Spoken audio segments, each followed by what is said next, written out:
Hello everyone, আসসালামু আলাইকুম। Happy's ডায়েরিতে সবাইকে স্বাগতম। আজ আমি আপনাদের সাথে শেয়ার করব ঈদের রান্নায় আপনারা কিংবা যে কোনো অনুষ্ঠানে, ঘরোয়া অনুষ্ঠানে আপনারা কোয়েল পাখির রোস্ট কীভাবে তৈরি করবেন সেই রেসিপিটা আপনার সাথে শেয়ার করছি। খুব সহজে কিভাবে তৈরি করতে পারেন। আর এখানে আমি নিয়েছি টক দই 4 চা চামচ, নিয়েছি মরিচের গুঁড়ো 1.5 চা চামচ, দিয়ে দিলাম গোলমরিচের গুঁড়ো 1/2 চা চামচ পরিমাণে, প্যাকেট রাঁধুনি মশলার রোস্টের মশলা যেটা সেটা নিয়েছি 2 চা চামচ পরিমাণের। টমেটো সস দিয়ে দিচ্ছি 1 চা চামচ পরিমাণে। এখানে পেঁয়াজ বাটা দিয়ে দিব 3 চা চামচ।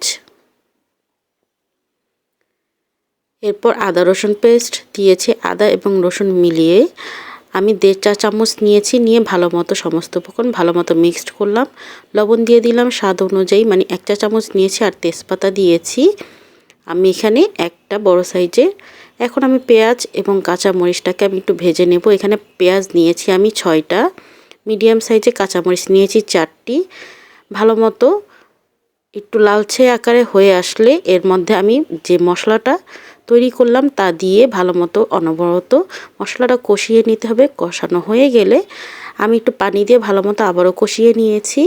এরপর আমি পেঁয়াজ বেরেস্তা দিয়ে দিলাম। এখানে আমি 3টি পেঁয়াজের বেরেস্তা করে নিয়েছি। এখন আমি কোয়েল পাখিটাকে আমি একটু লবণ, আদা রসুন পেস্ট দিয়ে আমি ম্যারিনেট করে রেখেছিলাম 10 মিনিট। এরপর আমি তেলে ভেজে নিয়েছিলাম। এরপর মশলার সাথে আমি ভাজা কোয়েল পাখিটা দিয়ে দিলাম। দিয়ে ভালো মতো করে আমি মিক্সড করে মশলাগুলোর সাথে কিছুক্ষণ রান্না করব। নরম হয়ে যাওয়া পর্যন্ত আমি অপেক্ষা করছি। হয়ে গিয়েছে দারুণ মজার কোয়েল পাখির রোস্ট। আমার আজকের এই রেসিপিটি যদি ভালো লেগে থাকে প্লিজ আমার চ্যানেলটি সাবস্ক্রাইব করবেন, আমার পাশে থাকবেন। আসসালামু আলাইকুম।